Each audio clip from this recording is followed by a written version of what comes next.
The word is out, Wizards of the Coast has spoken, and Magic the Gathering is changing possibly forever. There's a lot of hoopla, hullabaloo, and complaints and yelling in the community about some things that I definitely disagree with. But there's an underlying fact that we are not talking about that needs to be addressed. And I want to sit back and talk about some of the bad and, yes, even some of the good for the big changes coming with Magic the Gathering and Foundations. And if you like videos like this, long-form discussions, I encourage you to click the subscribe button and tickle that like button down below, because for a small channel like mine, all of these things help more than you can possibly imagine. All right, I have a lot of thoughts on these Wizards of the Coast announcements, and, well, I want to get into it.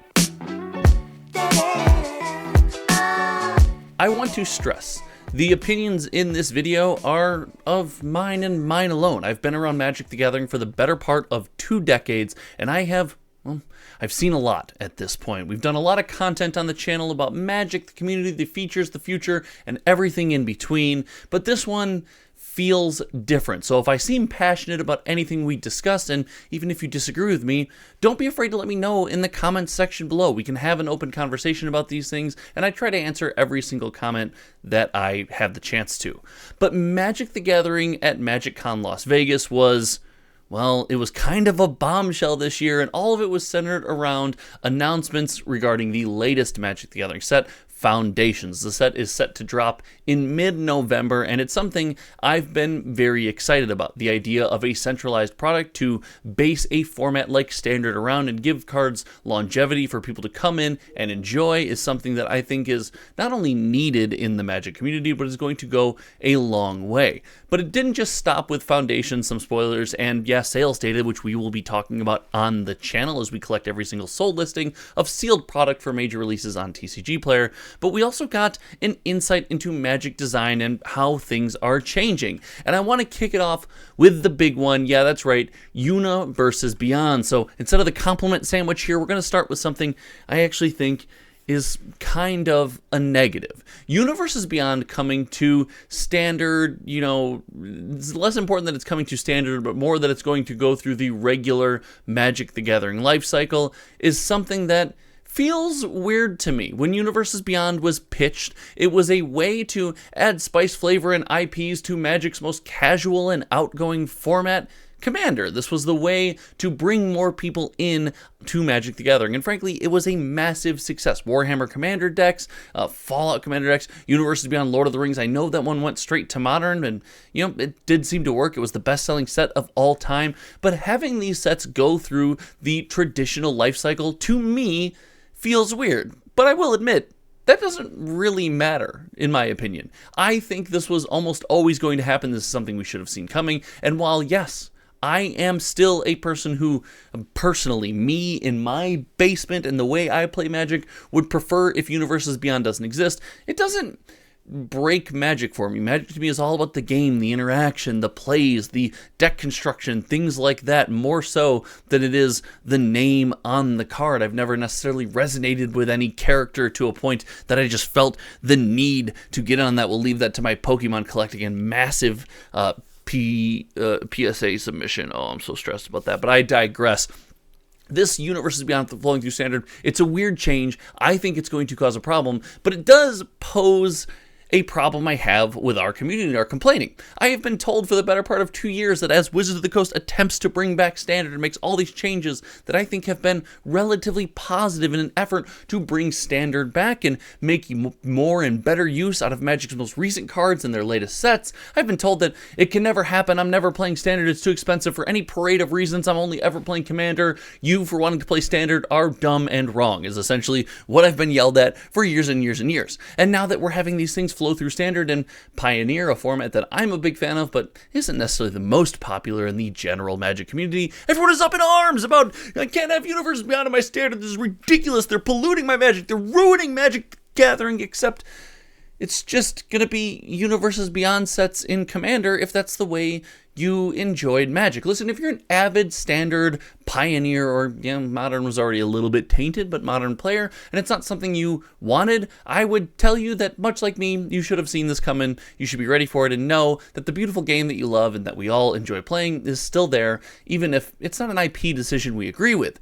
But if it's not, and it's something you've always said, Standard is dumb, they can never bring Standard back, no one's ever going to pay that much to play Standard, well, it seems like a silly complaint, and I don't understand that as much as I necessarily want to. I'm not saying any complaint is wrong. I'm saying it's not something that resonates with me or something that I understand. But it did bring to light changes in Magic the Gathering design principles that I am actually excited about. And I know we hit this off with some negativity. I knew that was going to happen. But there's a positive light here. There's a big change in what I perceive to be the design principle of Magic the Gathering that I think is wonderful. Long have we clamored for the days of Magic sets that just come out and, well, they're just Magic sets, right? We've got Duskmourn, we've got Bloomburrow, we've got Outlaws of Thunder Junction, and we have Karlov Manor, and listen, dig lands are valuable. I think Karlov Manor is a better set than we're giving it credit for, although it's still probably not the best. The idea of a Magic set just coming out, it's just a Magic set. It's not a Double Masters VIP, Commander Master. It's just a Magic the Gathering set, and that being the core release throughout the year. It's not a straight to Modern set. It's not necessarily a straight to Commander set, although all sets are straight to Commander, but it's not designed for that. I think this is beautiful. I think this is a wonderful way to design Magic the Gathering, and more than not is homogenize our community, bring us all in and gather around single set releases. I was a big fan of the product consolidation for this reason, consolidating down to the Play Booster Box and the Collect Booster Box from the 3 product release down to the 2 helps us gather around smaller lanes of product and have more in common and have more shared experience. This slower release cadence, less releases a year that we've all been screaming for. So if you've been screaming for less releases a year and you didn't pick up on that, here's your little cue right here. We're getting fewer major set releases a year, and in line with that, they're all going to be in the effort of the same structure. They're going to follow the same flow, save for a special release here and a special release there, which was always bound to happen. They were never going to not print another Commander product. Come on, you knew better, especially now that they control Commander. Oh my gosh, it's a conspiracy. We figured it out. This design principle, this path to creating products that live over a long period of time is a wonderfully positive experience. And I think this goes a long way into breathing life into more 60 card formats for casual fans. Gone are the days that you buy a product and you hear about your local Standard event, your Modern event, your Pioneer event. Yes, because stores actually still do run those. I know it shocks some people, but you have cards that are viable in that event that you can play when you go down and you experience a set. It is, cards for your Commander deck, but also cards that can be used elsewhere. Creating versatility in these products, creating versatility on the cardboard that you and I open on its surface is a wonderful and beautiful thing. And with Magic the Gathering still keeping the 2-box system where you have a box for play and a black box for shiny, sparkly, collectible things, you still have the option to have a lot of value in these products. See doubling seasons in Foundations. We're going to do a whole bunch of breakdowns of Foundations, what people are buying, what people aren't buying, and yes, what I am spending my money on, so make sure you stay tuned for that in the coming weeks. But this overall is a good change. I like the release cadence. I like the idea that the products are going to flow through the same ecosystem. And yes, while personally I am not the biggest fan of Universes Beyond, I'm not necessarily someone who wants to see Spider-Man slapped down on his Magic the Gathering table, it is not something that breaks Magic for me. I'm still able to play and enjoy the beautiful back and forth that Magic offers. But this was all culminated, and we talk about values and products over here on the channel all the time. This is all culminated, in my opinion, in this announcement for MSRP, and it's going to completely destroy the Magic the Gathering economy, or it's going to completely save all of sealed products in stores that rip you off, or tanking markets, or pumping markets, whichever side of this fence you find yourself on. And I'm here to tell you that while I have something I disagree with this announcement, Universes Beyond in Standard and in standard release products, and while I have something I really agree with, it's the change in release cadence and the products flowing through a similar environment so we can all kind of gather in this ecosystem and over time expose ourselves to more ways to play Magic the Gathering. I'm absolutely nothing about MSRP. And here's why. On paper, when we take a look at on paper and how MSRP works and the idea that there are fixed prices for Magic the Gathering products, we create an ecosystem where game stores make fixed amounts of money off Magic the Gathering boxes, and fans like you and I pay fixed amounts of money for Magic the Gathering boxes. This is a relatively healthy ecosystem. But I have to tell you, with our community being the size that it is, with the number of players involved in buying and selling boxes, and the number of distributors that have shown the lack of willingness to do things the right way, maybe holding back some products they think are going to be expensive, closing down allocations when things get expensive, or trying to dump dead product on either us or Amazon. And Amazon's going to come back up here in this video in just a second. If you stuck around this long, this is a little treat for you. I don't think this is going to matter. I think stores are still going to do what they want to do. It's going to be very hard to levy a penalty for a company selling a box at less than MSRP, or overselling a box or overcharging. I think our community is too big. The secondary market is such a wild, wild west.